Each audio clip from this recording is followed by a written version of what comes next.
Nice shirt. I wore it for you. Oh, thank you. I swear to God. I was thinking, like Jerry on his coffee show, he picks out a car for people. That's the show. He thinks of a car that would be appropriate. I think, well, sometimes I do that with the clothes. I was like, this is my John Fogerty shirt. That works.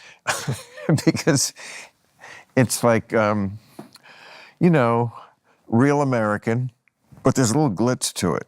It's got a little sparkle there, as I always thought you did. I mean, in a good way. And totally not a gay way. Right. My wife is the one responsible for the shirts. She makes the shirts, right?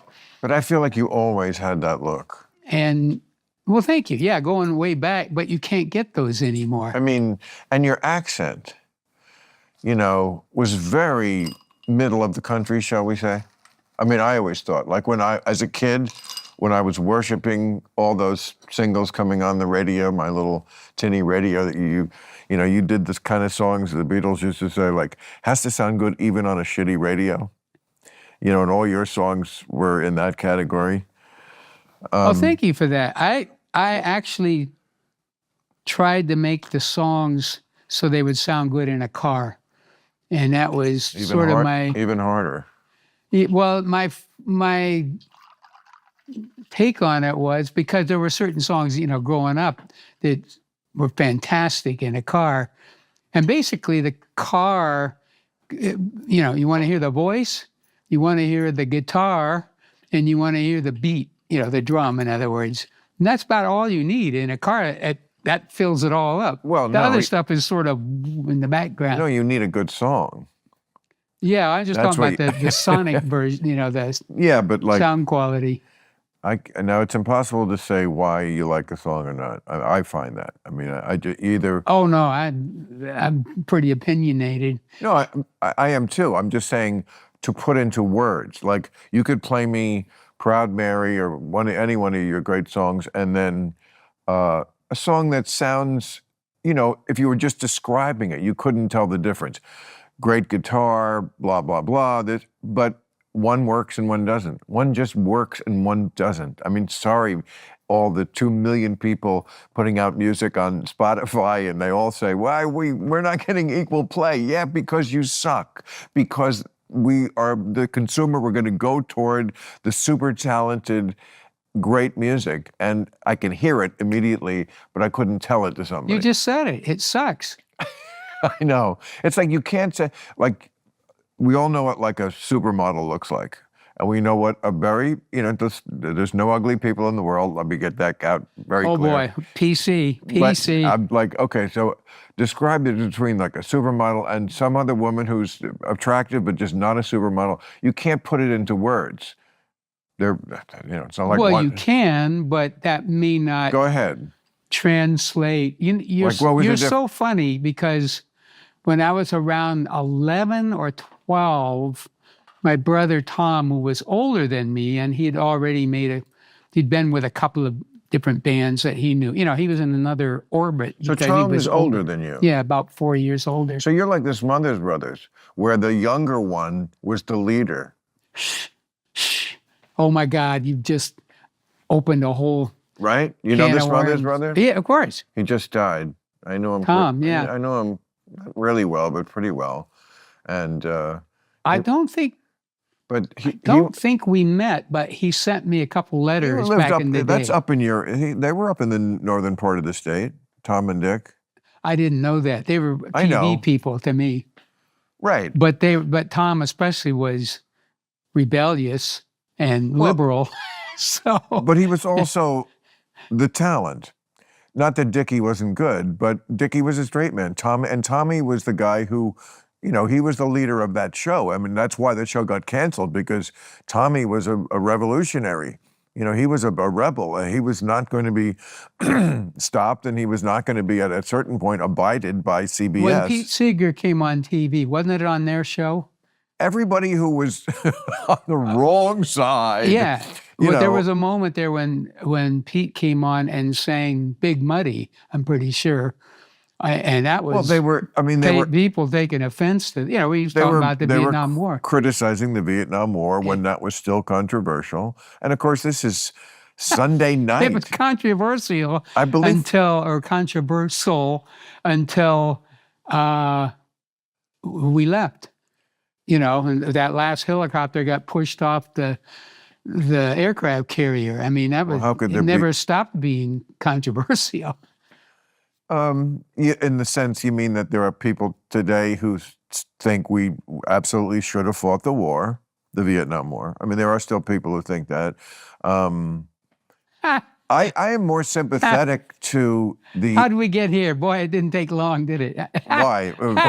Why? What are you saying? It always comes back to Vietnam? No, but No. there was an Iraq war. I'm sorry, I got to go here. There was a war in Iraq, and I wrote a song called Deja Vu. And Yeah, I know it. I've heard it. I was just, I was flown to New York. I was going to do it on Good Morning America. And suddenly, I mean, we're probably in the afternoon the day before, they're pushing back. So, you can't sing that song, right? I mean, Iraq, Vietnam. I mean, I get it. Yeah. And so. Sleepless Nights, that song? Is that about that? No, it's a song I wrote. It's a song I recorded about 2004. So go back to Iraq, though. So you're saying. And I was about to be on, and the show was saying, he can't come on and sing that song. Oh, wow. And so, I'm not going to come on and sing something else. That was the whole what we're doing. So finally, they thought about it for a few hours and decided that they didn't want to. Look, I can't read people's minds, but it just seemed like if you make such a big stink, you're actually making it worse than just doing it. Of course. Right? They always do that. And so, yeah, you get up very early in the morning to go do those morning shows. And Charlie Gibson, he was not happy that I was there because he was supporting, in the fine tradition of people who think they're supporting the flag and all that kind of stuff. I mean, we're all Americans, right? Not just the ones who wave the flag all the time. Yeah. So he was very unhappy, and he made it a point to he was really trying to embarrass me with questions and making it look like I was a lazy, rock and roll privileged, overpaid, musician. And he's probably right, but I had a little pushback, and I think we came out even, but he was really unhappy that I was there. And, since he owned the show, I mean, he was the dude, he got to say a few things that without the other side retorting. At the end of the deal, though, we're all standing watching through that window or something, he comes over and kind of, I don't know. I felt okay about it. He shook my hand, and I accept that. That's cool. Yeah. Because he was trying to embarrass me on camera. But did you? Because I wrote a song that kind of was kicking the can about this war we were getting into. So is that war okay now? Can I ask you a question? Yeah. I have a clear memory, but I know that the mind. My phrase is the mind moves the furniture. Like over the years, you can swear that you remember, but I have a clear memory of seeing you sing "Fortunate Son" on Ed Sullivan. Yep. Am I wrong?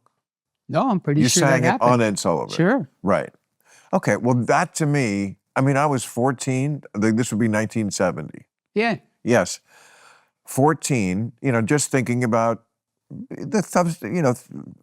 Adults think you want to be an adult. So like and of course these were times, very politically explosive times.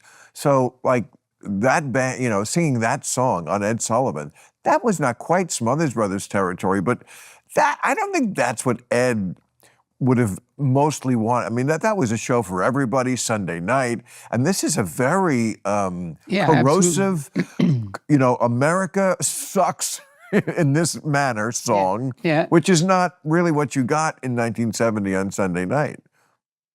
Yeah, somehow. You don't have any memory of that?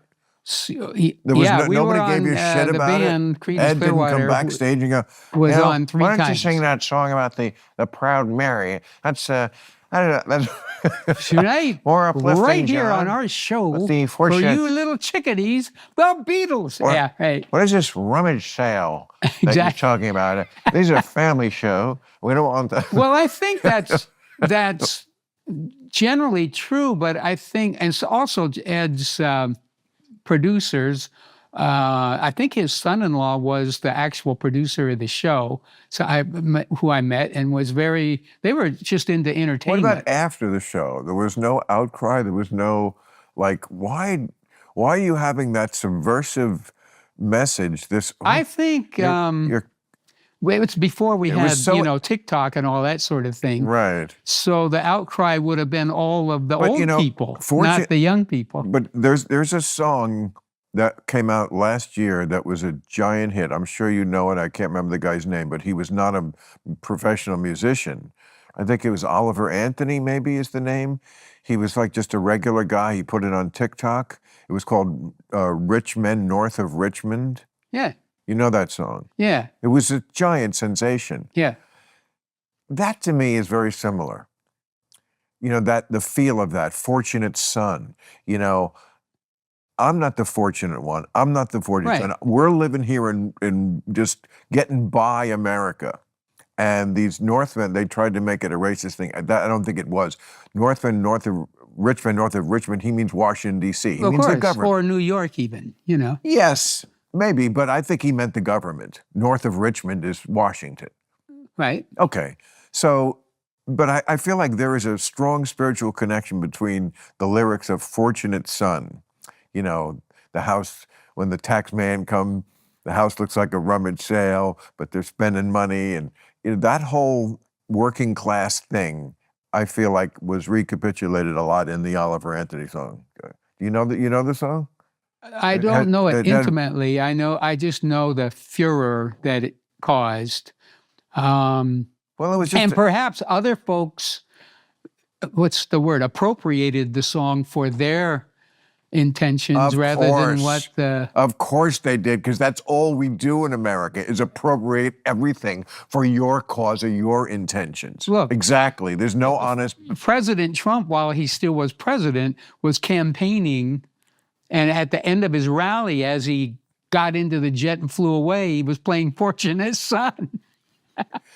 It's a great song, And you kind of go, I mean, that's a jaw dropper, isn't it? Because if had I been able to, I would have written the song about him. But of course, I was 50 years ahead of that. You're saying he doesn't quite see the irony. Oh, you've asked another question, and I'm Well, you know what it is. without getting really whatever. I wonder about that. That's the best I can say. I don't know that he But- does or that he doesn't. I think I think there's some things that are instinct. I'm capable of that myself, by the way. Later people tell you, hey man, that was so shrewd. And you're going, what? Because you just were, Right. it comes from inside, whatever that Right. art is or that moment, right? Right. And I think in the case of Trump using different songs, I think I like that song. I'm going to play it here, and it, Of course, he doesn't Yeah. think about anything. yeah. People always overestimating him. Really overestimating. I understand he's very successful in this quest he has to overturn the government, but there's never any planning in it. It's just he fumbles forward constantly. He's just you can't take your eyes off him because he's insane. Insanity photographs, and that's but whenever they Well- ascribe to him any sort of planning or any sort of scheming, it's like I think it's day to day. it's just reacting. It's pure id, and we'll see how it comes out. But You know what? You mentioned my shirt, Yeah. and I brought you a gift. My wife makes these shirts. Her company, our company, Oh. is called Fortunate Son, of course, and thank you. she Oh, look. has several Yeah. different plaid designs. Oh, I like it. That one's a really pretty one. I like this So color. so you are in the schmata business now? Schmata? I love it. You don't know anything about the Jews, do you? I'm not even Jewish. Shmata is like that's like, you know, the Clothing rag industry. Right. You know, that I think. How it really came about is that I couldn't find, go into the store. There are Western shirts, but not many, especially at that time, about 15 years ago, I think, a plaid shirt, particularly just this. Right. And for this one, she took an old photo of me, at 24 or something. I had an acoustic guitar on. And I said, yeah, I used to wear that shirt all the time. And luckily it was in color. And so she got it duplicated, and I get to wear that shirt now, which I lost, 50 years ago. Boy, you aged well. It is interesting when you have the rock star gene that you're sort of given these other things. Like Mick Jagger, he's like Incredible. 89 years old or something, and he has a 22-inch waist. Yeah. I mean, and he always did, and he always will, and he'll never die because he is the devil. And actually, it's Keith. Yeah, but a charming one. I think Mick takes care of himself pretty. He does. I'm kidding. Of course. Yeah, but Keith doesn't. So, and Keith is sitting there going, look at that guy, he's working out. I think it's what Canseco said on the A's. He said, you guys I just take steroids. Ha! So, but Keith Richards did clean up his act. Did he? Yes, recently. I'm pretty sure I read that. I think including smoking, which Really? Yeah, I think so. I don't smoke, but I did a long time ago. So did I. Of course I'm happy, but really I want to feign disappointment. It's like, Keith, oh man. If you want to go to an NBA playoff basketball game or a summer concert, you have to be smart about getting the best seats in the house. You either have season tickets or know some rich guy who will take you. When you want the best, you have to act quickly, or someone else will get it instead. It's like that if you're hiring for your business. You want to find the most talented people for your open roles before the competition scoops them up. So what's the best way to do that? ZipRecruiter. ZipRecruiter finds qualified candidates fast. And right now you can try it for free at ZipRecruiter.com/random. ZipRecruiter's powerful matching technology takes center stage to identify top talent for your roles. Immediately after you post your job, ZipRecruiter's smart technology starts showing you qualified people for it. Amp up your hiring performance with ZipRecruiter and find the best candidates fast.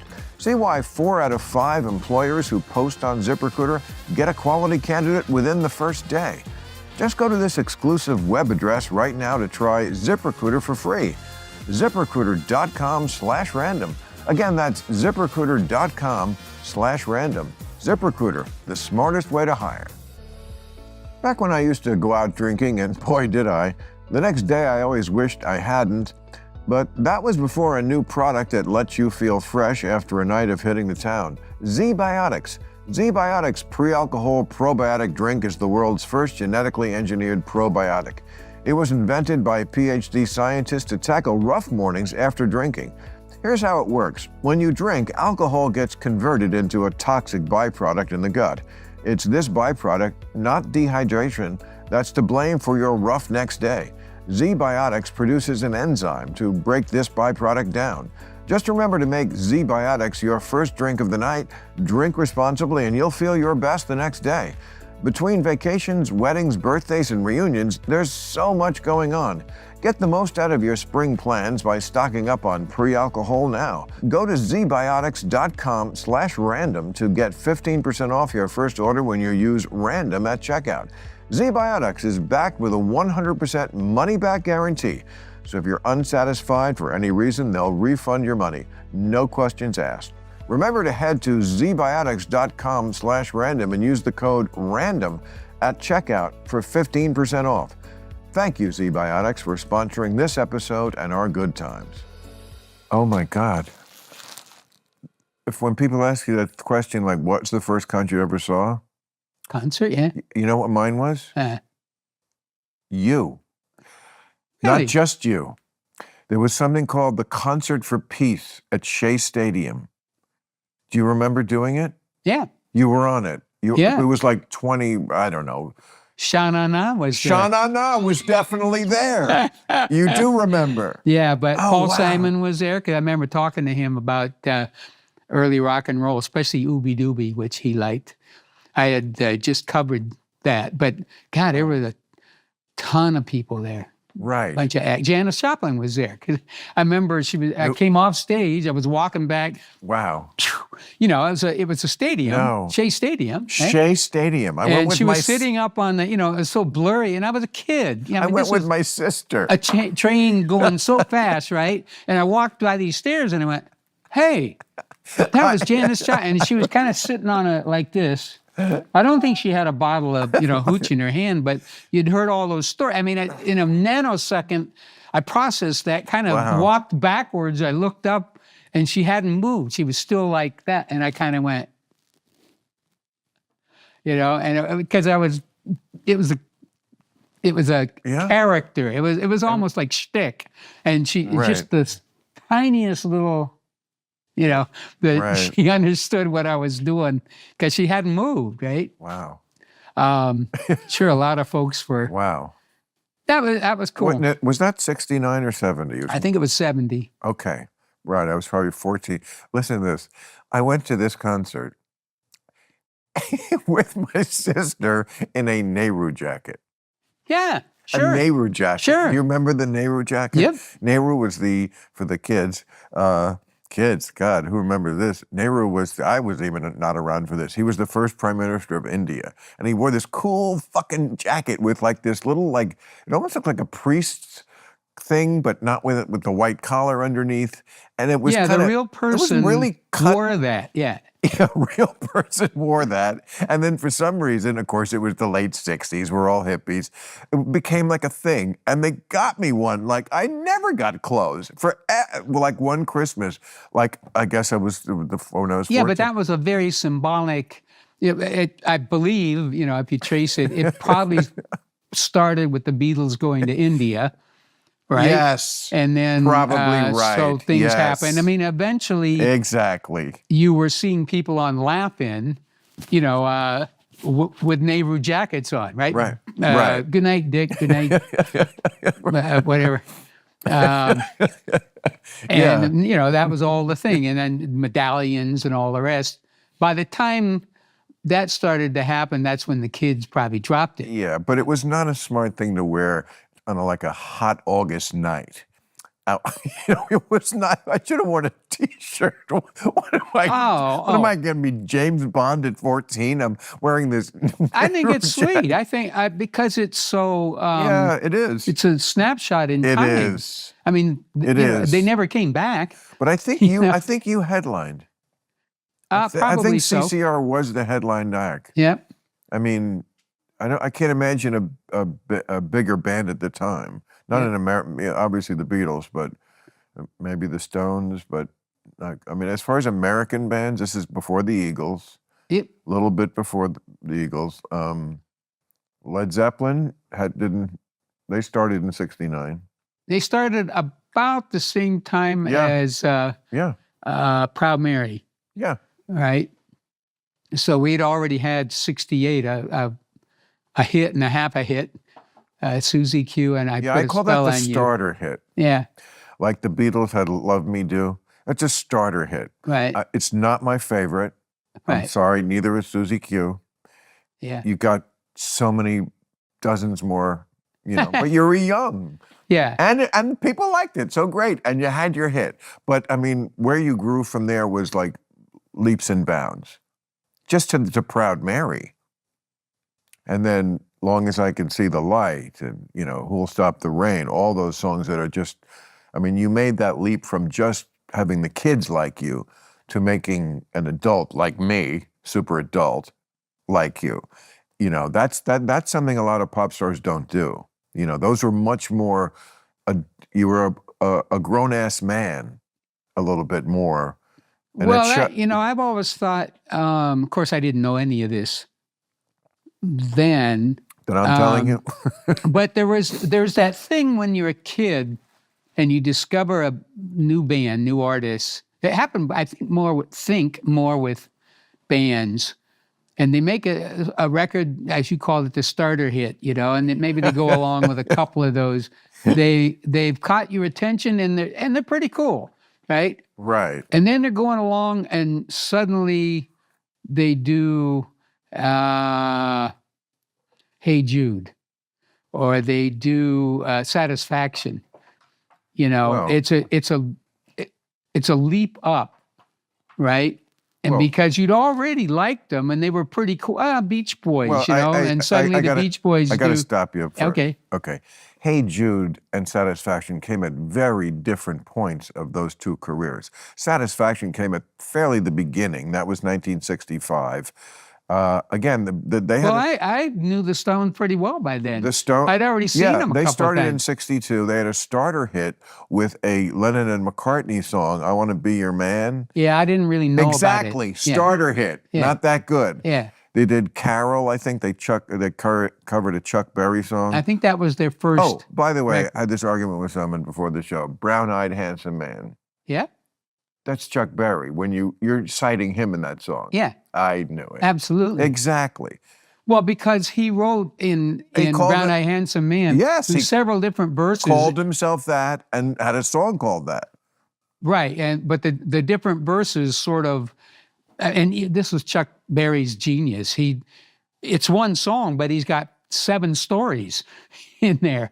One of them was about a woman walking across the sand. What is that? Flying across the desert in a TWA. I saw a woman walking across the sand. Right? You look down from your jet from 35,000 feet. I see a woman walking across the sand. She'd been walking 30 miles en route to Bombay to meet a brown-eyed handsome man. Chuck either saw you from 30,000 feet or through the peephole in the bathroom. Okay, I mean he had some issues. So I'm sorry that human beings are so effed up. let's just say but- spatially he was all over the map. Right. But anyway, in this song, 2-3 the count, with nobody on, he hit a high fly into the stand. Round in third, he was headed for home. It was a brown-eyed handsome man that won the game. It was a brown-eyed handsome man. I mean, because I love baseball anyway. But that was only one of many stories in that same song. Incredible. I heard that they play center field on a loop at the Hall of Fame in Cooperstown, New York. Awesome. Wow. I got to go there. Not for the security guard. Yeah. You know, I'm just saying. I was fortunate enough to be invited to, they had a 50-year Hall of Fame ceremony in '89, and I got to go there and, act like, hang out with baseball players. It was pretty cool. And then at some point they inducted the song Center Field into the Hall of, I mean, I grew up really loving baseball. And the Giants, the San Francisco Giants? Giants were first, but before that was the Yankees, actually. Really? Yeah, I was a little kid. Me too. 3-4 years old. My dad, there were no teams out here, Really? Oh, that's right. Yeah, so baseball was a mythical thing. So my dad would talk about Babe Ruth. So you're talking about the 50s. And because this was probably 1948, 49. Wow. Yeah. Wow. You look great. What are you, 80 now? Gonna be. Fucking, wow, that's great for me to know. Because I mean, like I don't, as you get older and older, you meet less and less people older than you. So it's good to know when you meet one that like, oh wow, that's a good thing to shoot for. I mean, you don't advertise 80 at all. At all. So that's I don't think about it. I probably think about it but some more people than I used to. Look, you're almost the same age as Biden, but I mean, you just don't, like, some people project age and some don't. This is the problem with Trump. He could be a million and he's just this brand. Their age doesn't matter. It's the shock of yellow at the top, the red tie. It's like McDonald's, red and yellow. You just see this thing, this brand. It could be a million years old. Well, if you wear dark glasses, a hat, and you have a beard, you're going to look the same at 90 that you did at 24. Yeah, but who wants to do that? Well, exactly. But, I mean, I'm just saying, But anyway, Wow. back to Hey Jude and Satisfaction. Well, all I meant was there's a. No. I mean, Sorry, go ahead. Satisfaction was It's 1960. your show. No. Satisfaction was 1965. It was the Stones' first like mega hit like that. That's what you're talking about. Hey Jude was 1968. We had already had Beatlemania. We had already had Sgt. Pepper. They were coming to the end. They had like another. Basically, Oh, I didn't think so. At that moment, I didn't. No, at that moment you didn't. But I'm saying, Hey Jude didn't make people go, "Whoa, the Beatles are good." That had happened. I agree with that because that was the point I was trying to Whereas make. with the Stones, Satisfaction was like, I mean, I was 9. I wasn't into music yet, but I know from the history and their greatest hits album, that was their big breakthrough hit. Before that, it was good, but I can't remember a song before that from the Stones. Was like, Oh, they had Tell Me. They had Tell Me, don't even know that. That's the first album. Yeah, I don't think that was like. God, that was really great. giant- It was one of their originals, even though that first album was a lot of blues. Well, you're fucking old, so you know this shit. I don't. Well, I No, had I'm the first kidding. album, and I thought the Stones were incredible. I'd already seen them a couple of times. But all the point I was trying to make, and I think your Sgt. Pepper example is way better than what I said. But God, if I could think of some other bands like that, where they're a certain way that you've accepted, and then suddenly they do something really magnificent, and you go, They raised, "Whoa! Did they dare to do that?" And you realize that that's where they are. Well, Cosmos, is one of those albums that like Thank there's you for probably only. I mean, like I've been collecting music, like into music, since around exactly that time. That was really my first big year. I was 13 in '69. My first book, and it hit you. You hit puberty, music gets in you. Before that, it was Little League, and it wasn't girls. Now it was girls and music. They go together. Yeah. Okay, so that's a very long time, and like, are there 50, maybe 100 at most albums where like all the songs are good?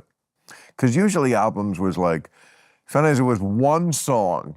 And then you were like, oh, thanks, The American Breed. Yeah, I like Bend Me, Shake Me, but the rest of this sucks. Now, see, had they done that other thing where... I just want to say, I hope none of the members of the American Breed are offended by that. But come on, guys. How many people even know what the fuck I'm talking about? But you might. You remember Bend Me, Shake Me? Sure, of course. Remember the song. I like. Right, only that one. And I have the album. And it bugs me to this day. My point is, like, every song was a winner. Right. There are some songs like that. The Beatles did it. Of course. Well, but not always. There's some shitty Beatles songs. Yeah, but that's like seeing, I don't know, getting obsessed with the birthmark on the beautiful woman that's Miss America or whatever. That is exactly what I would do. Yeah. In a bad way. Yeah. You just, music producers, I'm sure, film same thing. You have music producers, oh, hear that? Oh my God. And here's this magnificent thing and one little, and we got to do it over. Because of, in the old days, you just go, are you kidding? Just leave it. I often thought you could put out an album called The Worst of the Beatles and it would go to #1. And you could pick like, Bill, you are opinionated. You know could that? pick like and I'm the biggest Beatle fan in the world. But me too. But there are. I don't like Love Me Do. I appreciate it. It's like but I know it is different. But it was not going to make a career playlist. on its own. It sort of got reversed. They were children when they it got pulled wrote along it. because of what happened later. I mean, just the lyrics are embarrassing because you're a child. I don't want to listen to children's music, especially when they made 250 better songs. But you would probably say that about Do You Want to Know a Secret? No, that's not the greatest, but I love George's accent and it's... it's just, there's something charming. The thing that you almost said, though, I don't think you could make a 12-song LP out of bad Beatles songs. I don't think there's that many. Oh, I do. 12, yeah. 12 that I really don't. I don't need to hear Honey Don't. I love Ringo. Oh, my God. Really? Well, Honey Don't is George. No, that's Ringo. No, that's George. Want to bet? Yeah. Okay. I'll I've punch, always thought it I'll was. punch you in the dick if I'm right, and you get to. You're probably right. It's just that I stood next to George doing that song. I could be and wrong. I kind of went, oh, is that George? Anyway, whoever it is, it's not them. It's not their fault. I just don't like the song. Yeah. Oh, see, that was one of the top ones The for Beatles me. did 18 top. Honey, don't. Yep. Oh, honey, don't. When you probably don't know this, but Carl Perkins played that song and Yeah, wrote they it. It was love the Carl. other side of Blue Suede Shoes. So what? I mean, No. Well, I'm not that. I mean, Blue Suede Shoes is another one where, okay, trying to it's a think of little one. better than a few of do these. you know the song Mystery Train by Elvis? I certainly know of it, and I'm sure I've heard it, but I can't recall it. But Okay.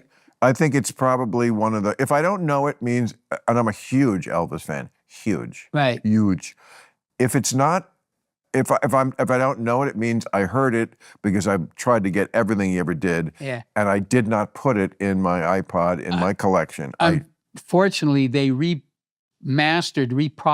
Elvis's early stuff, and it existed that way from 1970 or so. Actually, I'm going to say it was 69. 69 until somewhere in the late 80s, RCA went, Look at oops. this. Look over there. Who's that? There you go, yeah. That's from an album.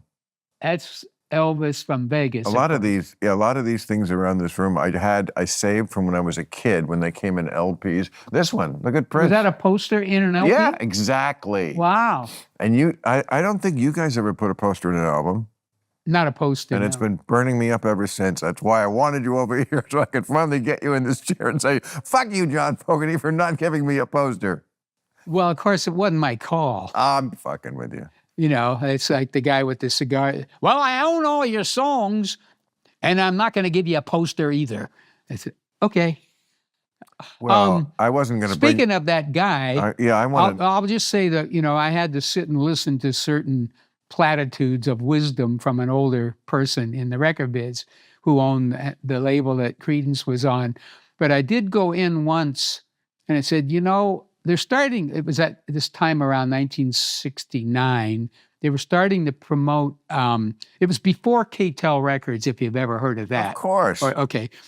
It's before that, and they were selling like polka records, things like that, on TV. Okay. There was, somebody, and you also get, let that roll out the barrel, and Lawrence the idea Welch, struck me. I said, wow, they're advertising music on TV. I said, that would be a great thing. And I went in and had a meeting with the owner of Fantasy, and I said, explained it just what I said to you. Said, I think it would be great if you, advertised Creedence on television. Maybe had some kind of special or something where you get, I probably said, where you get 2 albums for the price of 1.5 or something if you do it on. And he said, people who watch television don't buy records. Yes, we do. And I just looked at him. I went, say we do. What? Right. Well, that was the dumbest thing I ever heard. Especially since in that era, 100% of people watch television. So I'm guessing... And there were only 3 channels, so... I'm guessing a segment of that also listened to music. Yes. But you brought this up, but I've always been curious about this. Ted Williams. Yeah. You do know him? Didn't know him, but... Okay, all right. Gee. But, could have held every record in baseball, but he went into the service for World War II, lost like his best 4 years. Right. Went into the service again for Korea. Korea, right. I mean, wow, that kind of patriotism, I don't know. By the way, he didn't watch television. Who? He thought Ted Williams. He said, I need my eyes. That will hurt my eyes. Wow. They used to say he could, on a fastball, he could read the label. Probably. On the baseball, the Rawlings label. 406 in... Yes, 1940. Last person to hit 41. Last person to hit 400, and he did it on the last day of the season. He was at 400, and he could have sat. I think it was 399, actually. No. Oh, yeah, right, you're right. He could have... Because he could have just sat No, I think they were going to round it out. I think that was the story. No, this It would technically or No, no, whatever no, no, be no. 400. No. He had either 400 or 401.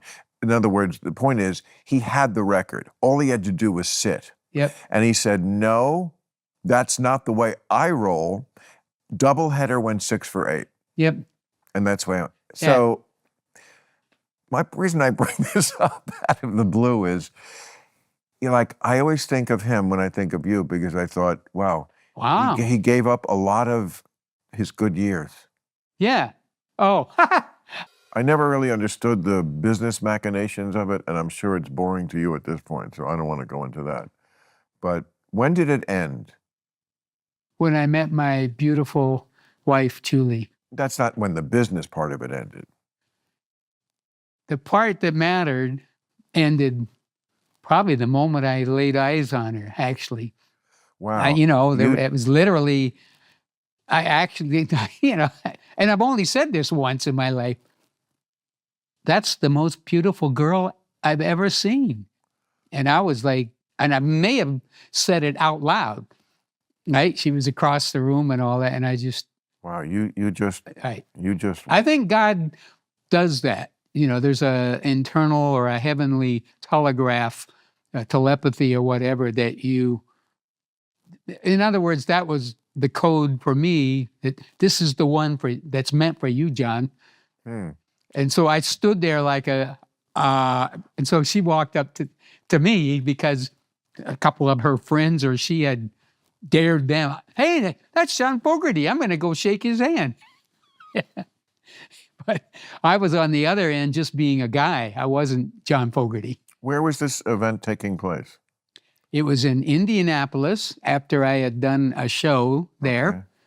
Okay. And it was in a little club around the corner from the hotel I was staying in.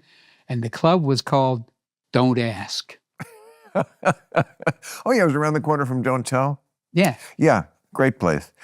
So I got to say, you just wetted panties all over this country because, like, the idea of a man fielding a question about his business life with the answer, doesn't matter, I met the most beautiful girl in the world. That is going to cause orgasms somewhere. Someone's going to send this to somebody and say, you think there's no good men left? Well, here's an 80-year-old.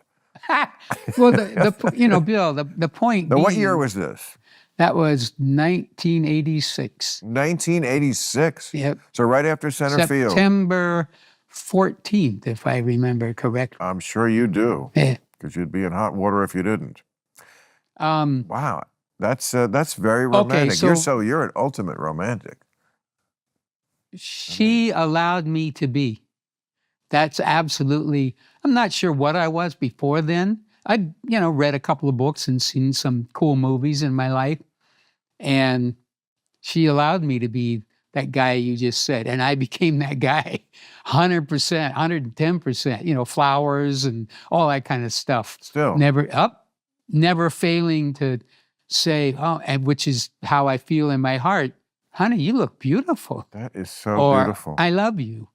And because I even tell her that, you let me be that romantic guy. Okay, so in a lot of ways in business, I got F, right? But the point is, I ended up with the golden ticket. But you're okay with, looking back, you're okay with how you handled it? You have no regrets? Oh, I remember hearing Sinatra or somebody saying, oh man, I wouldn't change a thing. I go, are you kidding? I'd change everything. I always say the same thing. People who go, no regrets. I'm like, I have regrets every single day. It's almost what it basically means to be a human, is that you're always moving forward, which is the dark, because we haven't been there yet. Behind you is lit, because you've seen it. Right. So of course, it's full of regrets. Now, as you get older and wiser, you do get wiser kids, the regrets become fewer because you've seen more, because the dark is somewhat less dark. Well, sure, and you also don't step out into the elevator shaft that doesn't have a car in it. Right. You look and, because you're older, you're kind of a little more wary about things. When I think of some of the things I did that could have killed me, I remember we got this stuff that I see now Did you just say I did some stuff that could have killed me? Totally. Yeah, I remember we right. got this stuff. We did said that. every drug that came along. That was, I see now, looking back, it was poppers, what it became very big in the gay community. It was amyl nitrate. But we got it in this form. Don't they give that to leopards when they're trying to? It looked like this. It looked exactly like this. And you take the top off and go, Careful. and yeah, but this isn't it. And you would turn beet red and laugh hysterically for 2 minutes, and then it was over. Obviously, it was something really bad for you. And like, what if I had a brain fart because we were all so stoned and drank it? I'd be dead. Shit like that. You know, that's why I like being older, because the pain from the stupidity was almost too much and could have killed you. Anyway. Bad moon rising. So Well, wait, one more. I just wanted to reemphasize that point, that even though I got effed, right, in a lot of ways and a lot of years. what are you, a Christian? You can't say fuck? I just don't, if I'm going to use my chip, I'm going to use it in the best place I can use it. That's so old school. I kind of love that. Yeah, You're right. It is overused. You're right. The fact that I found this gigantic gold nugget that everyone else is looking for, and here I was, you know, a shipwrecked dude on the beach with, you know, no shoes and his pants ripped up to here. I'm stumbling along and found the gold nugget. Wait, what are we talking about? My wife. Oh, okay.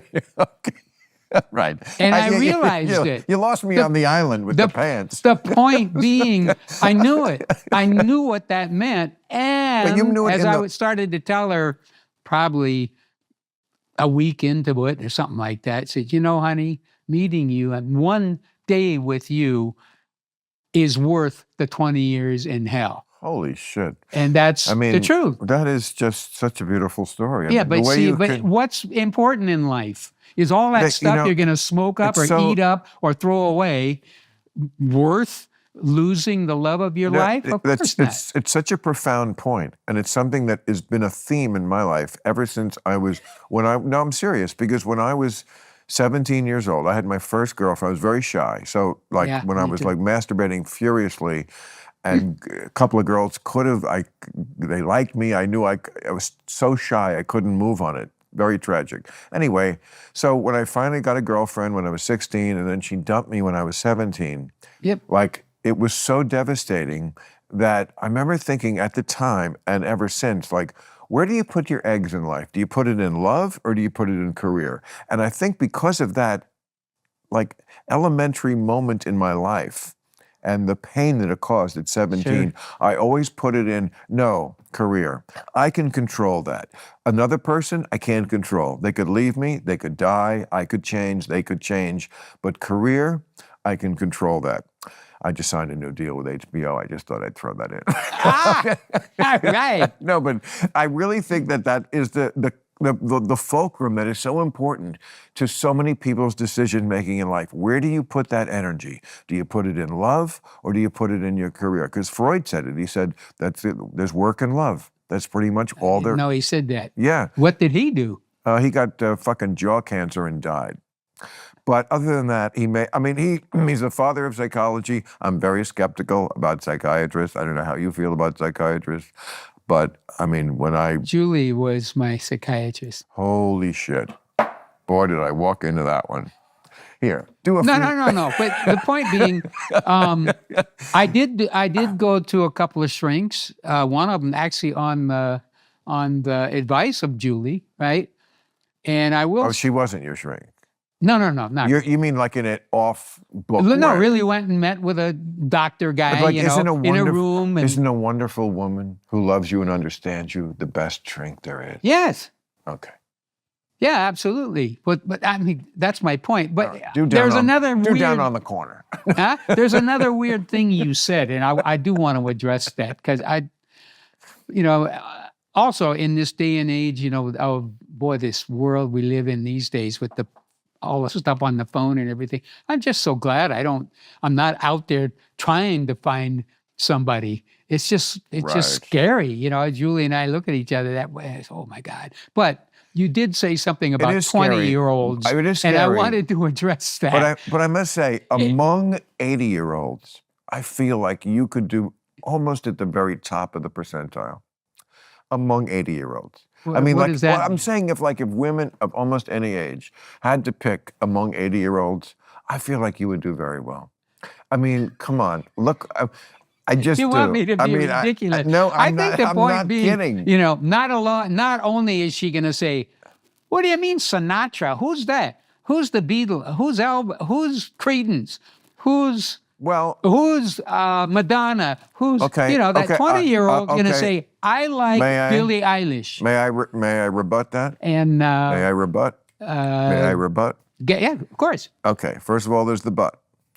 20-year-olds have great butts. Now, here's my rebuttal to that, which is one, first of all, I like to learn about Billie Eilish. And that's the only way you can, is by actually talking to somebody that age. And I don't have kids. Yeah. So, okay. Secondly, like there's ignorance and stupidity are two very different things. Stupidity means you can't learn because you're fucking stupid. Ignorance means you just don't know something. But somebody who is very smart and wants to learn, then it can be kind of a joy if you get the opportunity to like watch Casablanca together for the first time. You know. So I'm agreeing with you because I've got one of those too. She's 22. Right. She's at NYU. She's my daughter, Okay. Kelsey. All right. Well, and from the that- time she was probably 8 or 9 and loving music, I got to. Right. I did this with all my kids. I even used the phrase, I get to see the world through their eyes. I do too. I just didn't have them as children. Right. Well, yes, it has, Bill. Doggone it. Oh, boom. I've had some friends who have that formula, and gosh. What formula? That formula of dating people that are 40 years younger than you. I don't. Well, I never saw it as a formula, but now that you mention it, you know what? People use the term appropriate relationship all the time. Yeah. You know, it's an appropriate relationship, one that works. Sure. If yours works for you, great. If mine works for me, I don't expect or think I should have to abide by any judgment. We all are attracted to who we're attracted to, and I could find fault with almost any types of pairings. So whatever works. I mean, we certainly think that nowadays with cross-sexual relationship. I mean, we're certainly past the age where we think gay is any different or worse or more abnormal. Right. It's just different. And so with trans, and I say, great, go whoever, go girl, go boy, go they. But that should apply to me too, or anybody. We're not talking about children, but you know, people of different ages. And again, why is it okay when Kate Beckinsale does it? Why is it okay when Madonna do it? Because it is. Cher? Yes, you mean like, Cher. Yeah. Yeah. If it works, it's appropriate. Yep. Yeah, and also everybody's, may have different goals, and that's okay too. Exactly. Right. And let's be honest, the orthodox model is more often a failure than not. I mean, you're one of the lucky ones. You met someone many years ago, you remained steadily in love and obviously attracted. I mean, that's a great story. It's not the usual story. It's just not. So how many you didn't ask this question, but we were talking, mom and dad, meaning my wife and I, a little while ago. And she said something about rock star or something. And I said, I wanted to be a rock star. I certainly wanted to be a great musician in, rock and roll, but I didn't want to live rock star life, whatever that means. There's a few people we could probably think of that have very long and glittering careers that way, meaning I certainly was around all the drugs and drinking and all the rest. I'm not going to say I never did any of that. I'm just saying that how my brain worked, didn't seem like a long-term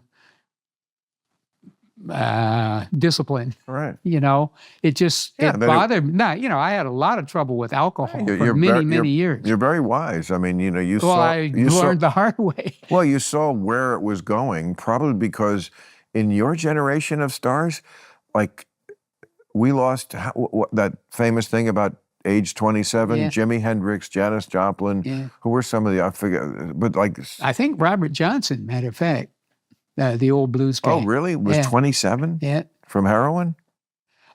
He was poisoned, Poisoned. messing around with some guy's wife or woman. You sure it wasn't? Yeah, that's a famous story. Anyway, yeah, in Three Forks, Mississippi. Yeah, but he was famous for womanizing, but he was a kid. Yeah, but he was Right. part of the 27 Club. Yeah, and there was, I mean, Jim Morrison, Yeah. Hendrix, Joplin. I mean, those are like three of the giants. Kurt Cobain, I guess. Kurt Cobain, yes. Mm-hmm. I mean, it was almost like the Big Bopper Buddy Holly plane crash, except they weren't all on the same plane. They were all doing the that same. year. It was 70, I guess. Yeah, it was like there was, and that probably had an effect on you. You probably, how could you have not seen that? Those were your peers at the very moment you were peaking. Yeah, every place you'd go, you'd be backstage at the Fillmore. I mean, I was young, and I know. Also, I was competitive about my band.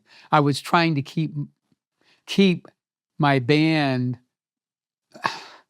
relevant, powerful. Right, exactly. Right? Which and is what these people would come through backstage, hey man, I got a handful of, and these are yellows or greenies or, and I didn't know what, I would look at the hand and I go, how the hell do I know where that came from?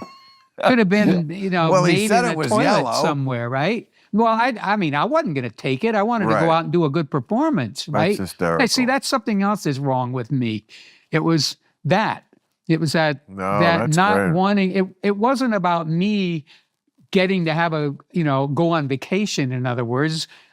I wanted to be a musician, and I was Right. trying hard as I could just to rise to a certain level. And the fact, I mean, I knew drinking made you drunk, and I knew that smoking pot made you altered, and I wouldn't probably be able to remember the chords or words to the song. Therefore, I would be bad. Right. And I sure didn't No. want that, right? No, It was you don't want that. It was a competitive thing. Very competitive. Yeah. Yeah. No, I mean, and you guys were like beyond the songwriting, which, let's be honest, is 90% of it. But it was a tight little band. Yep. Like when you did For that, a time. like I have this song of yours, which has been the #1 song on the top of my playlist because it's 11 minutes long. So like if you're like waiting for people to, but it's always been one of my favorites. Your cover of "Heard It Through the Grapevine," Mm-hmm. which like really highlights that. I mean, to go through 11 minutes and not be boring, it's just a great jam. Thank you. Because Thank that's you for not that. an 11-minute song. No. No, that was my point about the jamming Well, why? thing. Jamming was became a big deal. And Why did you do that? Why did you do an 11-minute version of that? well, obviously it started out that way. Susie Q was a jam, but it was organized. It wasn't just, I'm waiting for you to have an idea. Oh, I was waiting for you to have, and everybody's going plung, plung, plung, plung, but nobody's really playing anything, right? Now, I sure didn't want to do that, and I did not want to be in a band that did that. I'm just saying, it always struck me as an odd choice, as much as I love it, because it had already been a hit. Oh, that song. It had already been a hit for Gladys Knight. Yep. Then it was a giant hit for Marvin Gaye. Yep. Okay, in 1968. That was my first year listening. Okay, that was like right at the time when that was at the top of the charts. Hey Jude was probably the next big #1 hit, 1968. But so to cover it a third time for 11 minutes, and yet you did. I mean, you did something to it that I'm still playing it. Wow. Yeah, it's a great fucking. Wow, you're right about that. It's a great fucking jam song, and it never gets boring for 11 minutes. It's really good. Well, there's stuff being played, stuff happening to there's a new scene, there's a new actor comes into the focus or something, stuff. But did you ever do another cover at all? There after that, I don't know. I don't There think was a so. few cover. I covered It wasn't the era. Ooby Dooby. I covered mean- My Baby Left Me by Elvis. Oh, you did? I never. Oh, really? I That's don't remember also on. Those are on Cosmo's Factory. Both of them. that. Yeah. See, I don't remember those. Because My Baby Left Me. That Yes, was- my baby. Oh, I left know me. it. Never did it. Yeah, I know it. yeah. Just not one of my. I mean, that was an Elvis song. That was the other. That was actually a defining moment in my life. Hearing the Elvis one. I was up in my family was up in this place called Winters, California, Northern California, near where the Puda Creek is, which is the little creek that what? they Creek? little river that Oh. I named Green River and made a song about all Oh. of that life, right? And I'm in this thing that was kind of a You know. general store. I'm about 10 years old. And there's a jukebox, believe it or not. It's like a grocery store that has fishing bait and poles and maybe various stuff. And suddenly this song starts playing. And what? And there's a jukebox. And I'm hearing this incredible guitar thing and some guy going, yes, my baby love me. And I'm, wow. And I didn't know what it was. So I ran over and, and I'm finally looking, okay, it's A11 or whatever. And I look Right. on the thing and it says, Elvis Presley, My Baby Left Me. And I went, oh, it's Elvis. And I finally figured out it's the other side of I Want You, I Need You, I Love You, which was Elvis's second Right. big song after Heartbreak Hotel. Right. And I just stood there hypnotized, transfixed. I don't know what that is, but that's what I want to do. And I made up my mind right then, that's why I covered it. See, I like Elvis's starter hit, which is Heartbreak Hotel. Yep. At least that was the first one on RCA. He did record for 2 years before that on Sun Records. Right. But I don't think But nobody really were they knew even them. released nationally. I mean, we have them now as archival. But the first big hit, he went to RCA, released Heartbreak Hotel, January 1956, the year I was born. And that was like, I like Heartbreak Hotel. There is something timeless about that one. That's kind of an amazing record. Then you lose me. I mean, I Want You, I Need You, I Love You, all that. I didn't get back to Elvis. But I mean, the third one was Hound Dog and Don't Be Cruel. Hate that. Oh my God, really? Don't be cruel. Yes, that 50s shit, I'm sorry. It's just not for me. It's all love me do shit. Well, because you didn't experience it when it happened? No, because Yeah. it sucks, because it's not sophisticated. I experience it now. I think Jailhouse Rock, which was 1957, that's a good hit. I mean, that's a much more sophisticated, it's just a better song. And then, That's Lieber and Stoller. I mean, yes, it is. Exactly. That's probably why. Return to Sender in 1962. You like that one? Yes, I like that one. But most of them were just travelogue songs from his stupid movies. Then you get... Oh, wait, that's a whole nother... Sure. Go ahead. Well, then Sure. you get to 1969. He's Your Year, again, the year of Creedence and all this great stuff. And we have Suspicious Minds. He tells Colonel Parker, I'm tired of the travelogue movies. I want to go back to touring, Vegas, and, the jumpsuits, that look. Yeah. And then you get great music for about another 5 years, I think. That's my favorite Elvis period. Oh. Yes, when he was a grown-ass man and he demanded grown-ass music, and he did some great fucking tracks that people... I was talking to Sheryl Crow was here recently. I'm talking about Any Day Now, Burt Bacharach song. It's on From Memphis to Vegas, one of his great double albums, Elvis. Both places he was working at the time. Uh-huh. And that was great stuff. I would love to sit with you and just listen to my iPod on shuffle, see what comes up over 40-something years of... Elvis? No, not just Elvis, of everybody. Oh. Like everything I've ever liked. That's why I like the old iPod, because I can just make the not even playlist, shuffle. Just put it on shuffle of like all the songs I've collected from 1968 to now. Because, Frank Sinatra would come on, and then next thing would be Talking Heads. You're talking about the musical experience of your lifetime. Exactly. Yep. It's Bill Maher radio. There you go. But I bet you would like a lot of them, or maybe some of them you would go, what the fuck is that? I think that's just a description of your life, you know, the time period that you live in and experience. Well, you added a lot to it. For something in a super competitive business, you know, where, you know, I mean, not to, again. Well, I like some of the things American I did. breed, bend me, shake me. Yeah, I there you mean, go. they did it once, but you know, you did it a lot, and not that we're trying to like shit on the American breed tonight. Yeah. Not at all. They did a very fine record, but I'm just saying. I'm amazed you remember that's the name of that band. Wow. Because I have the whole album, Yeah. and I spent $4.90. Oh, well, you see, to a kid, what a It disappointment. probably cost me $3.99. Yeah, that's right. For crying out loud for one. Plus 14 cents tax. Yeah, for one song. Yeah. For God's sakes. I don't know. I mean, obviously, I love music, love and loved music, and the really great things. Still on tour. Huh? You're still on tour, right? Yeah, going out there all at this summer. I'm playing a lot of shows, touring with George Thorogood. Wow. So we're going to have a lot of fun. That's a great bill. Yeah.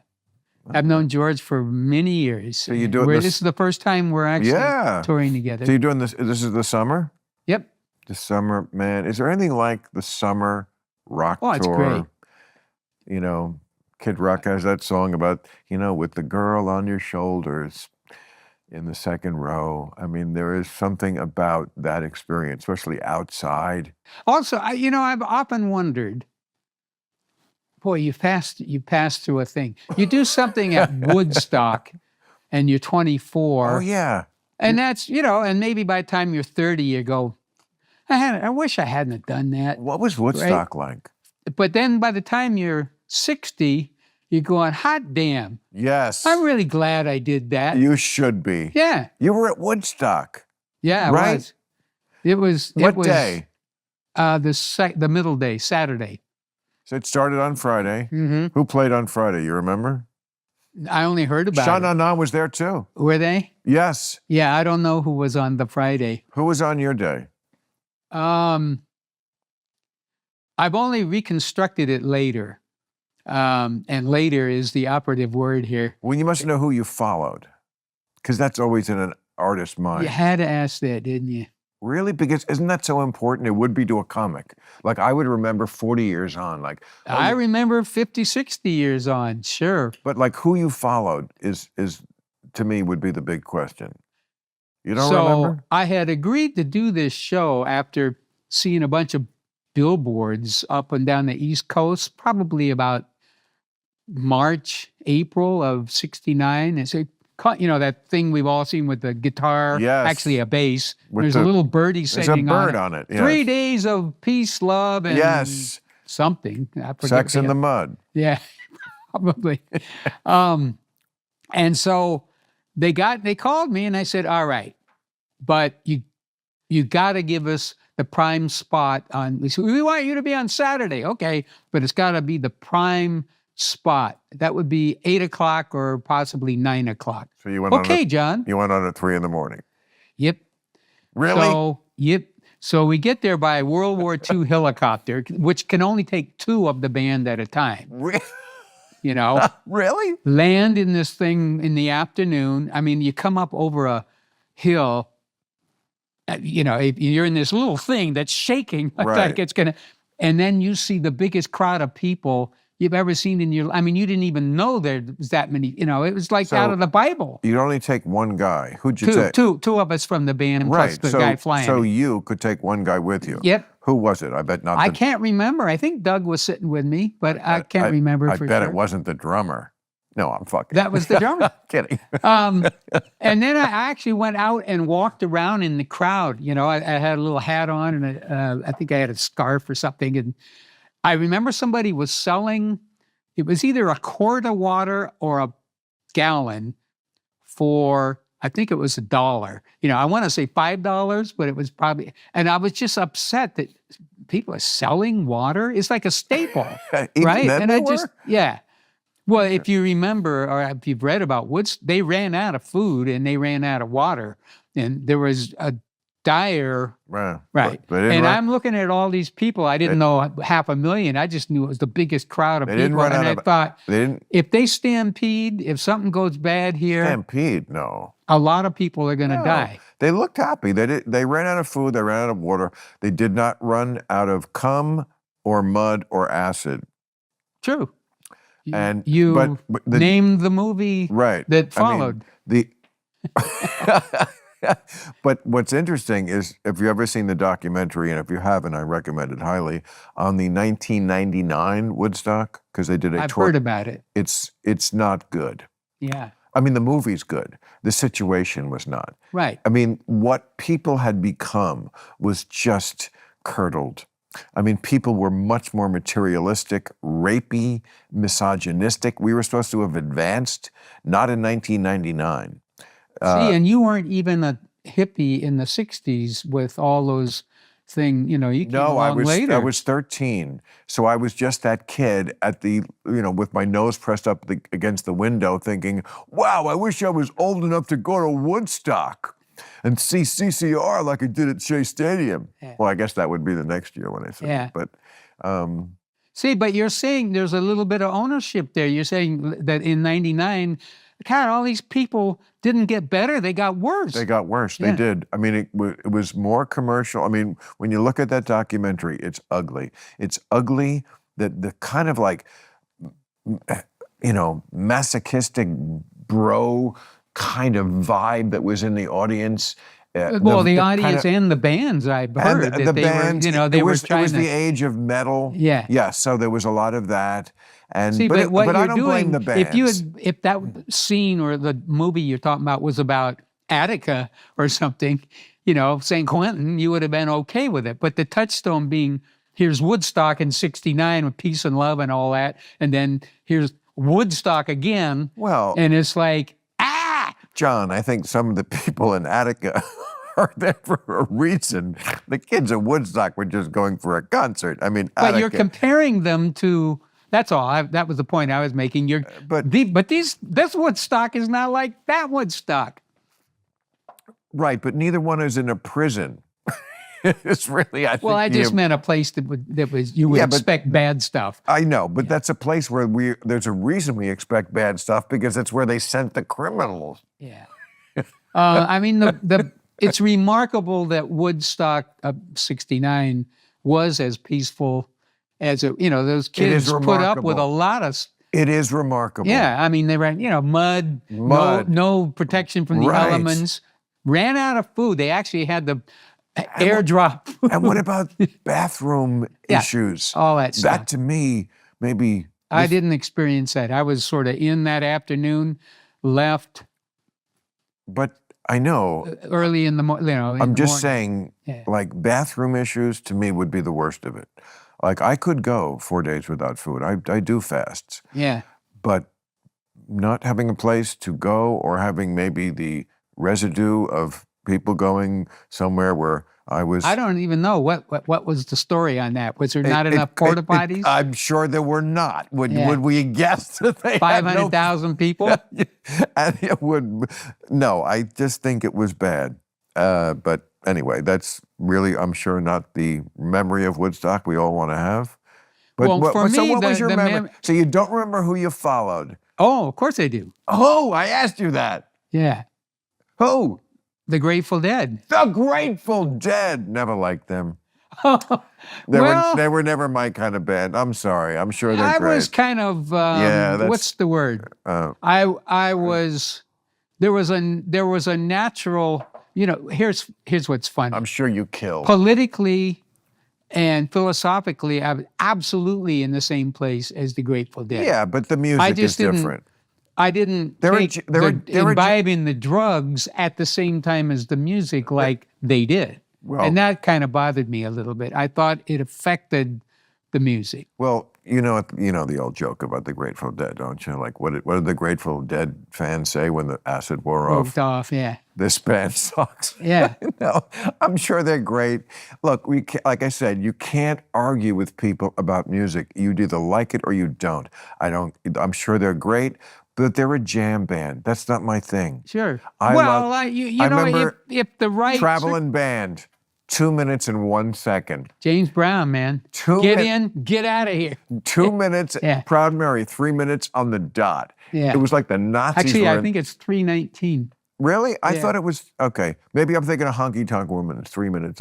But like, it was like the Nazis were in the control room. Like, we will that make was this me. record, you know. Oh, that was, you know, if he went bam, ding, ding, ding, ding, ding, ding, ding, ding, and if you did that 3 times, out of here, cut that out. You know, forget it. But I mean, love it's that. just like, Yeah, you know, Beatles too. Like, just get to it. Right. You know?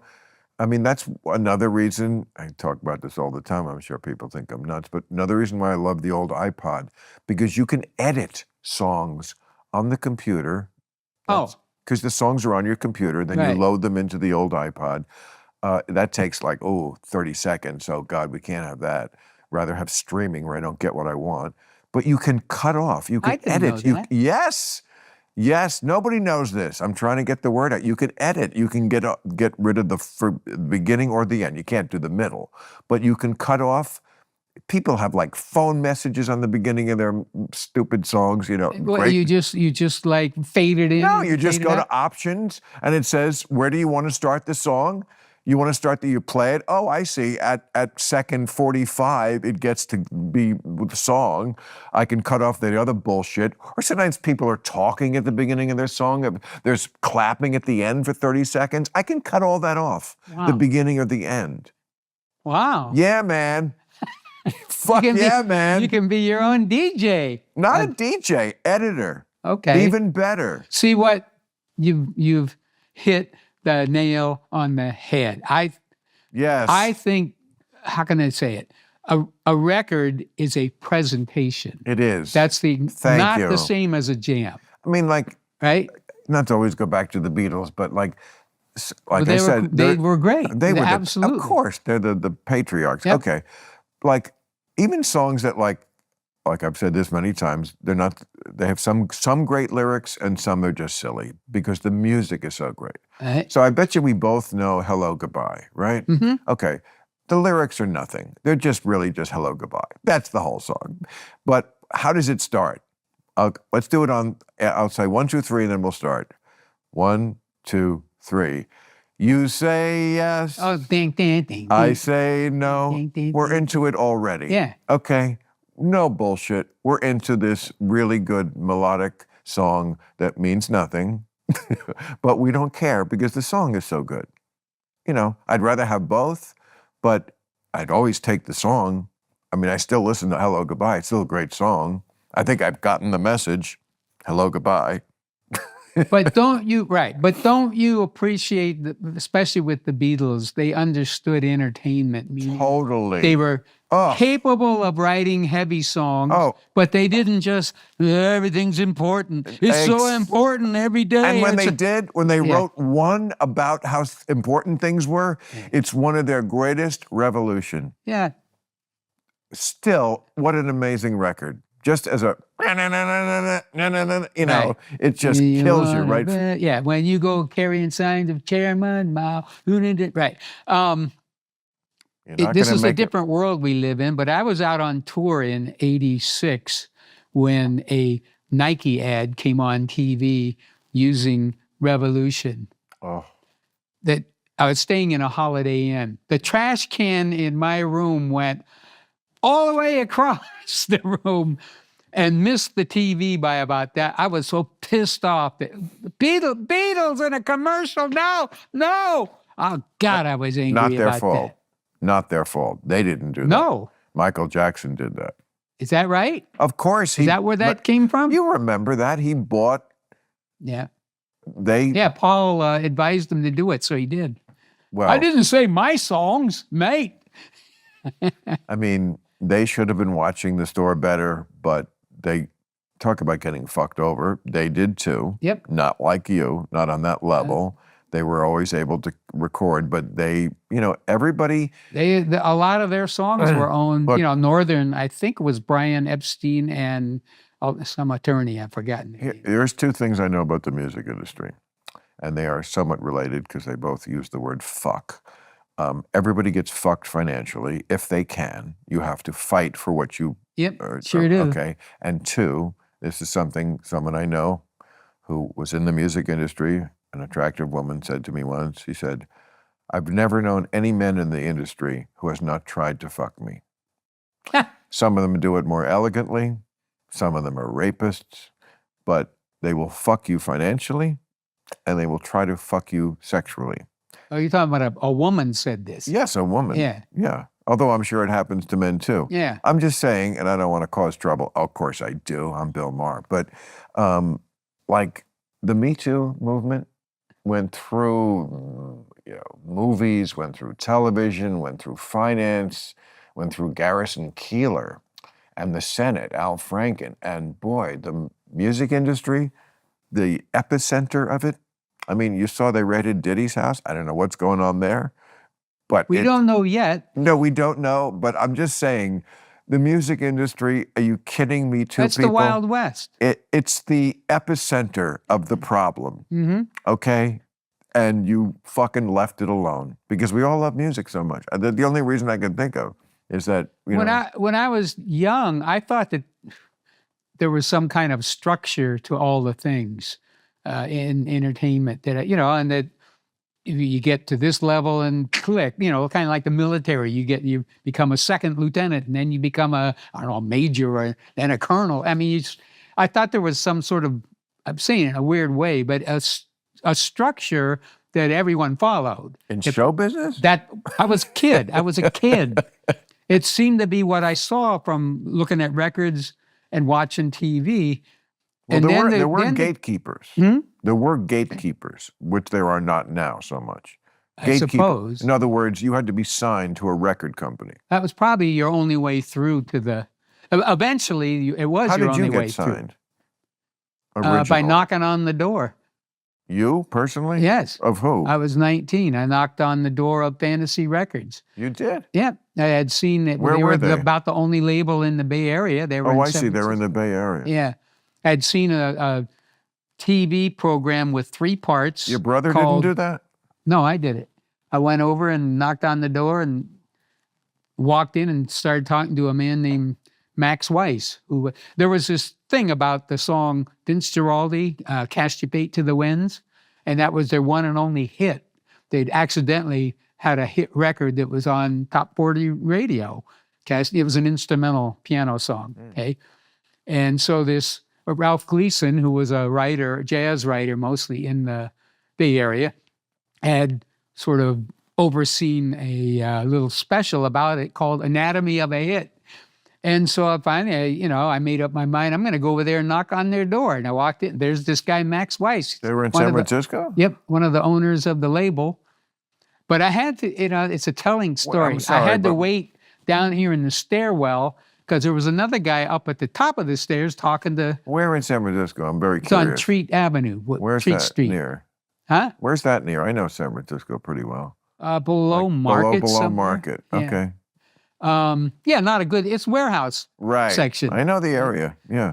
So anyway, up at the top of the stairs, this Max Weiss character, who's one of the guys I saw on the TV show. There's another guy talking to him, and the other guy, this guy's a songwriter or arranger or something. He's an older guy. I mean, I'm 19. He looks like he's 35 or something. Oh, yeah. Well, I got a song, Johnny Mathis is covering my song that I did. And this guy, and he's going to do my song. He's telling all this to Max. And I'm 19. I'm looking up. What the fuck are you doing here? And that's exactly what I said to myself. I got up there, and of course, Max called me Colonel or Bright Eyes, which he had just called that guy the same thing. And that began a very long and Did you have tortured, a demo? Huh? Did you have a demo with you? I think I had some instrumentals you had to have something. on tape because this was an instrumental, their hit. Oh, They were I a see. jazz label. You may remember, they were the ones that made the colored LPs, But yellow, you had none blue. of your famous songs yet? Oh no, no, I was barely out of high school. Then why did they sign you? Oh, we kept knocking on the door. Oh, this wasn't the first. This was only the first It's time. really funny. The week I happened to walk in there that week, and I had a little tape that had, I think it was reel to reel, had maybe 3 or 4 rock and roll instrumental kind of songs, because their hit, the Vince Guaraldi song, was an instrumental. So that's what we took over there, right? I had grown up through high school with my little band, the Blue Velvets, mostly playing instrumentals, many of which I wrote, but a lot of covers, Dwayne Eddy, The Ventures, Ventures, anybody that played rock music instrumentally. I probably Honky Tonk by Bill Doggett, right? And The Ventures. I don't know any of this shit. Oh, okay. I mean, to me, this is like Well, those are my founding fathers. Yeah, this is your apprenticeship. Yeah. I don't care about that.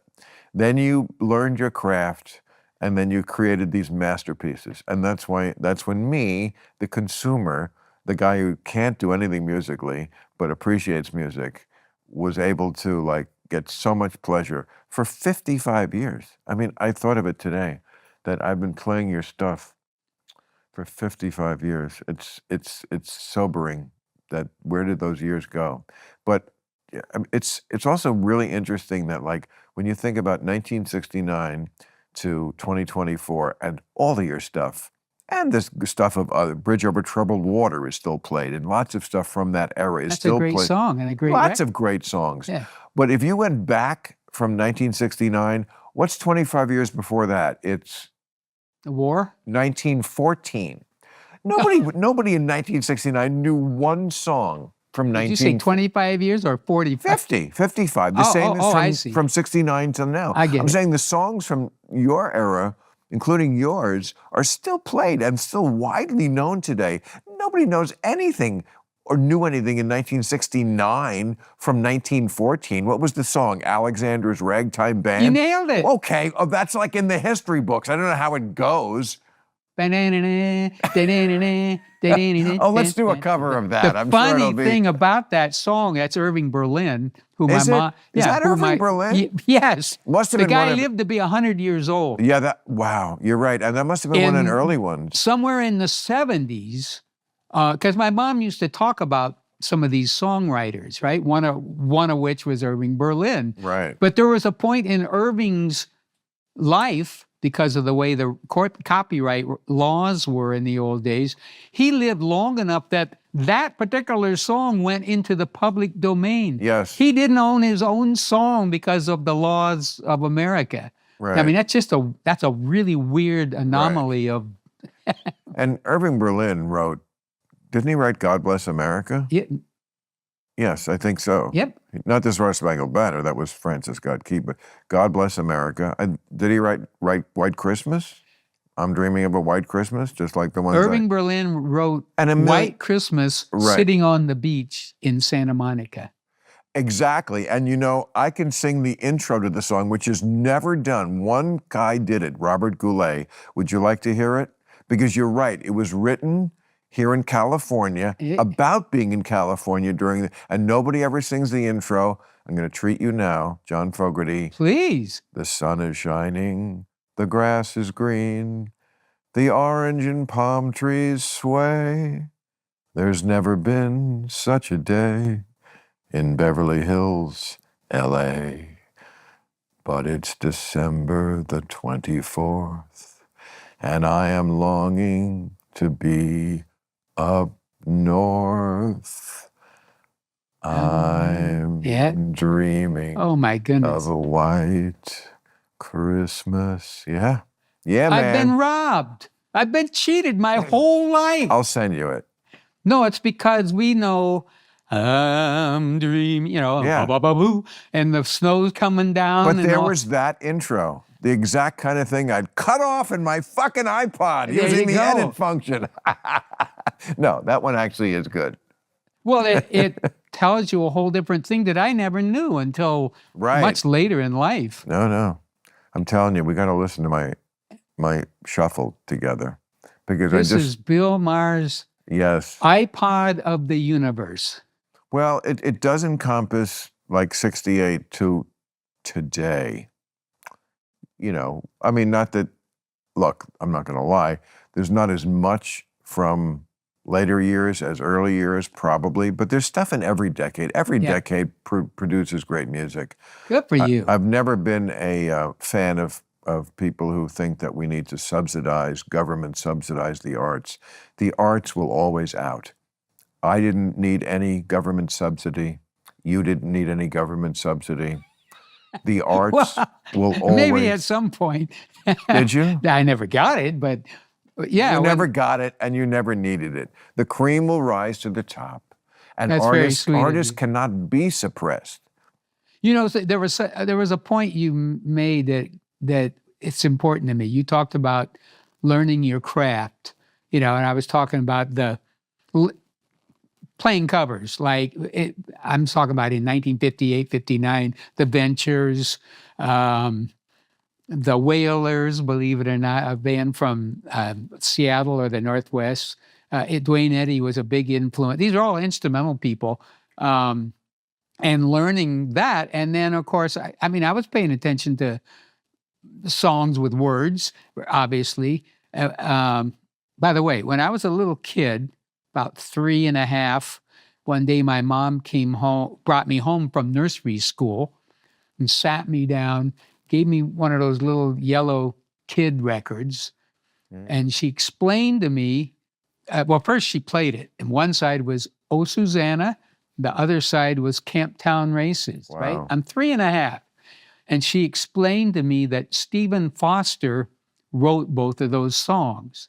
Now, I'm a little kid. I might have thought that I'm hearing Stephen Foster on this record. Why wouldn't I think that? But the important part was my mom had explained to me there's a songwriter that created those 2 songs, and his name is Stephen Foster. I can hear Camptown Races in some of your stuff. Do you know that I still, when I'm wandering around the house, right? The dog is over there, needs to be fed. Hey, come on, Creedy, come on. You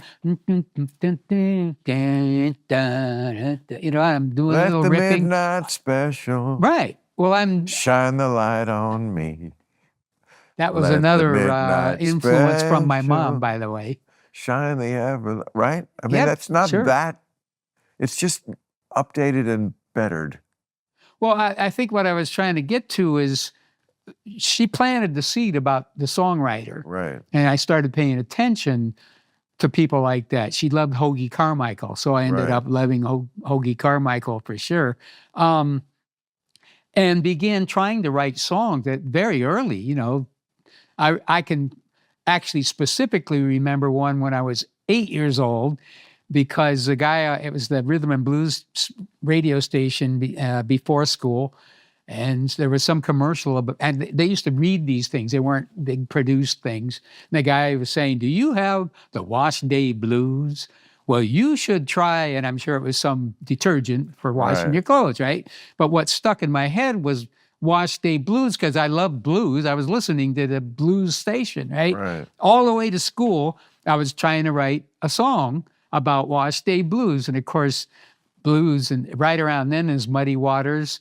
I didn't know his name then. Willie Dixon was a songwriter, but the riff was dun dun dun dun dun. You go dun dun dun dun dun. I got the Watch Day Blues. Dun dun dun dun dun. Somebody help me, help me. You know, that sort of thing. I did that all. I was, in other words, writing a song. Right. And I did that forever. I kept doing that, and. I mean, I wrote a lot of really bad songs all the way through the rest of grammar school, and I told high school. And I told a lot of bad jokes.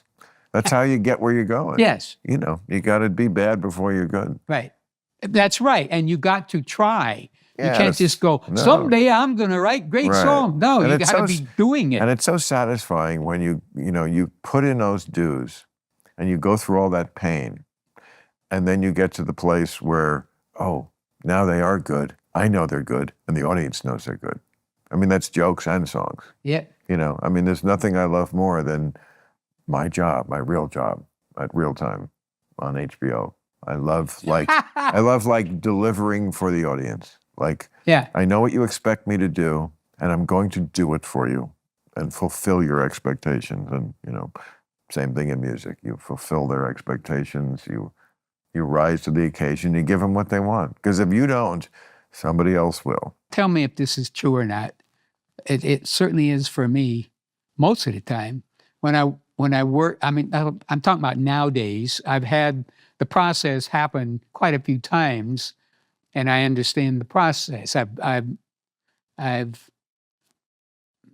experienced the process, and therefore I know when. I'm talking about one that's good, by the way. Right. Okay, so you get to a point, you put in the work. You've probably written a lot of garbage first.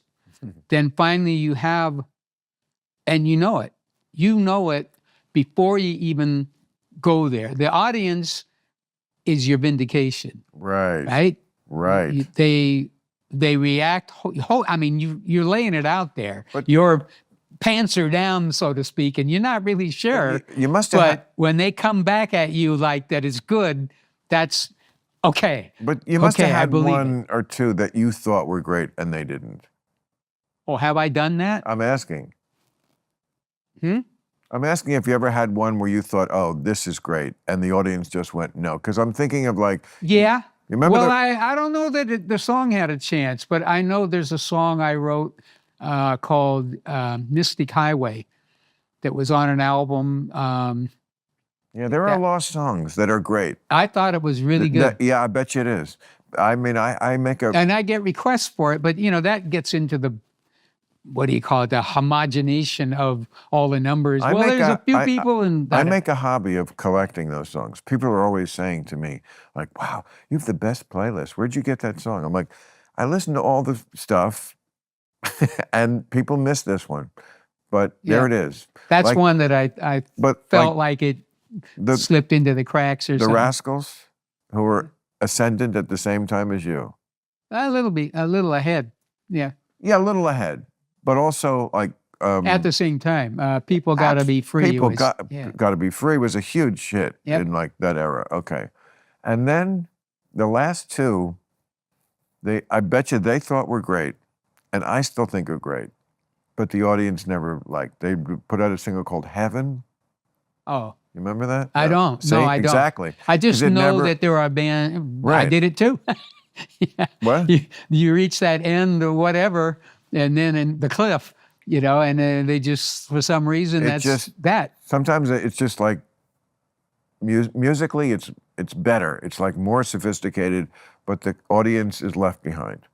I mean, artists have done that for me.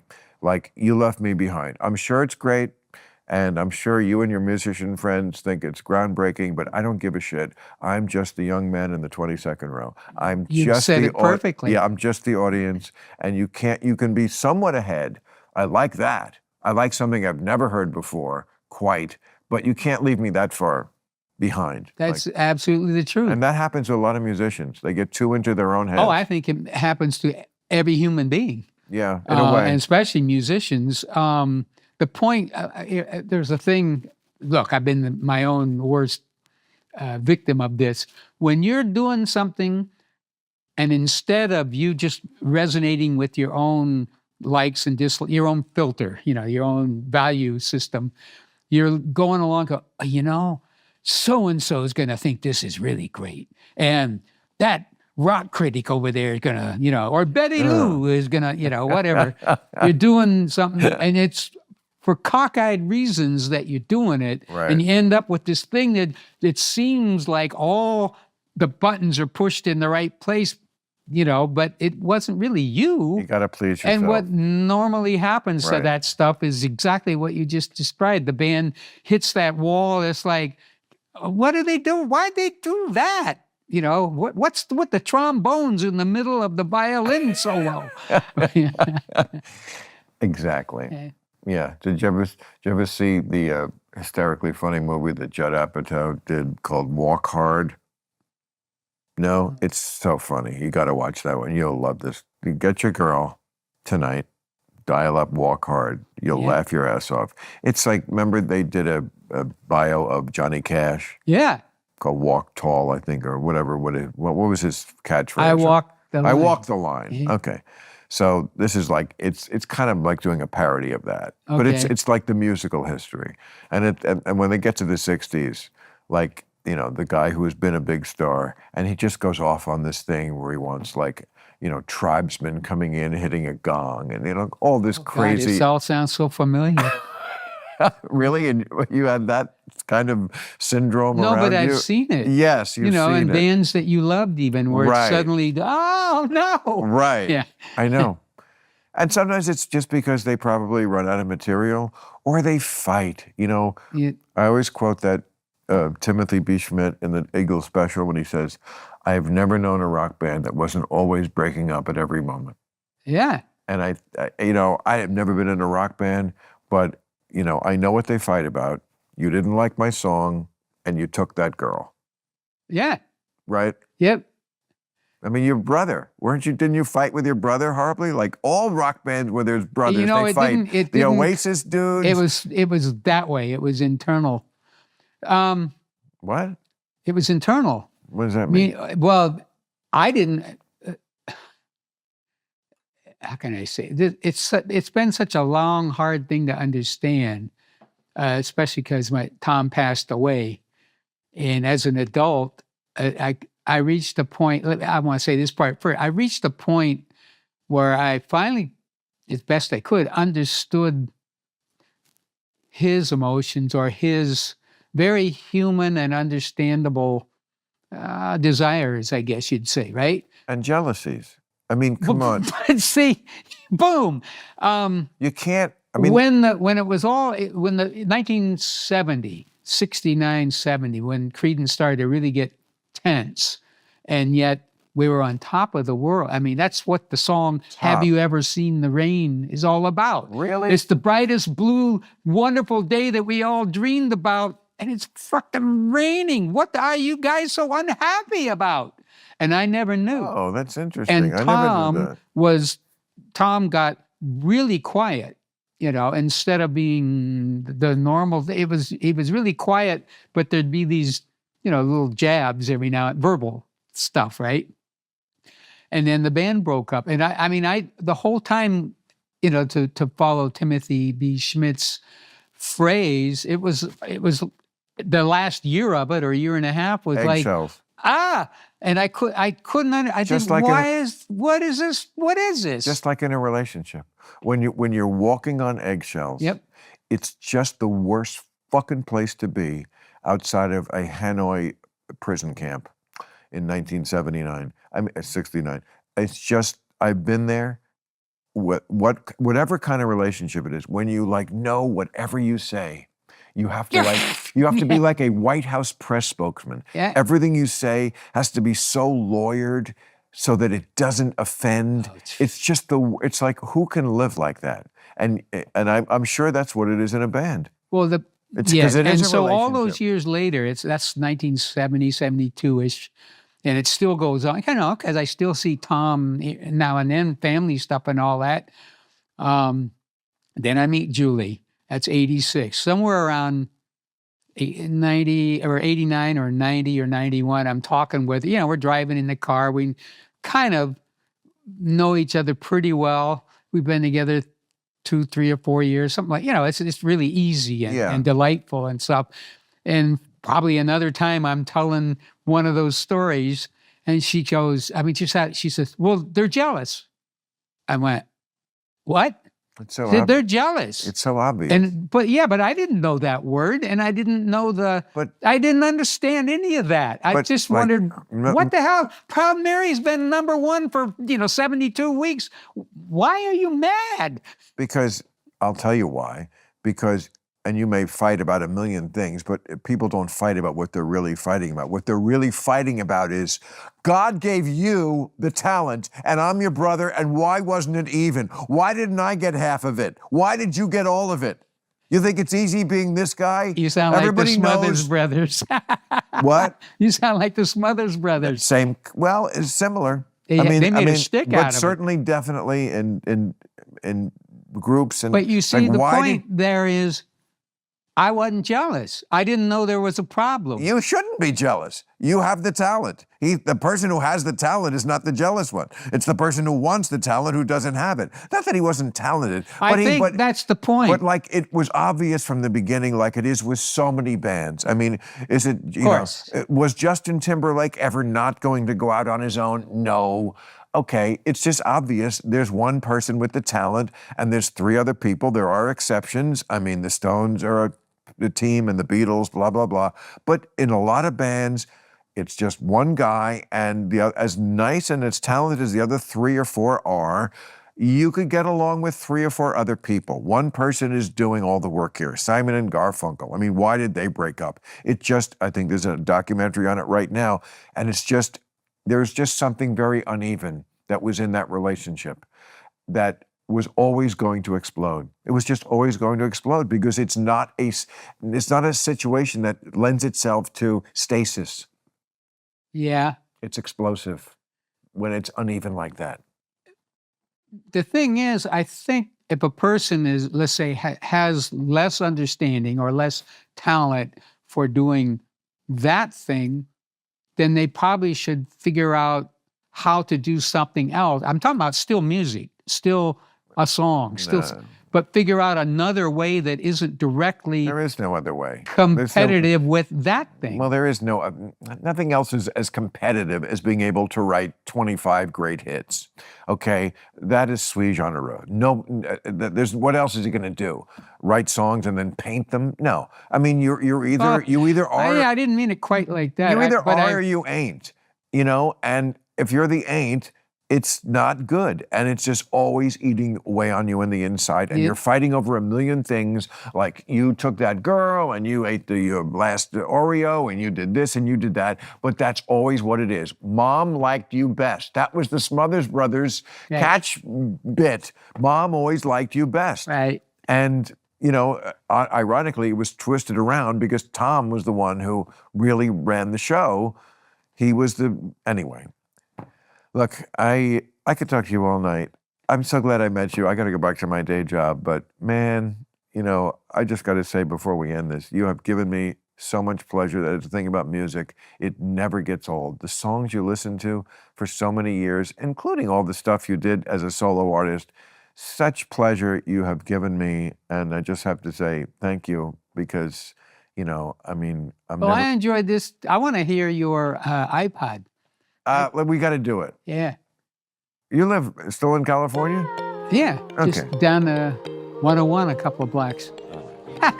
Thank you, Bill. Thank you. Enjoyed this very much. All right. Club. Thank you, sir. That was so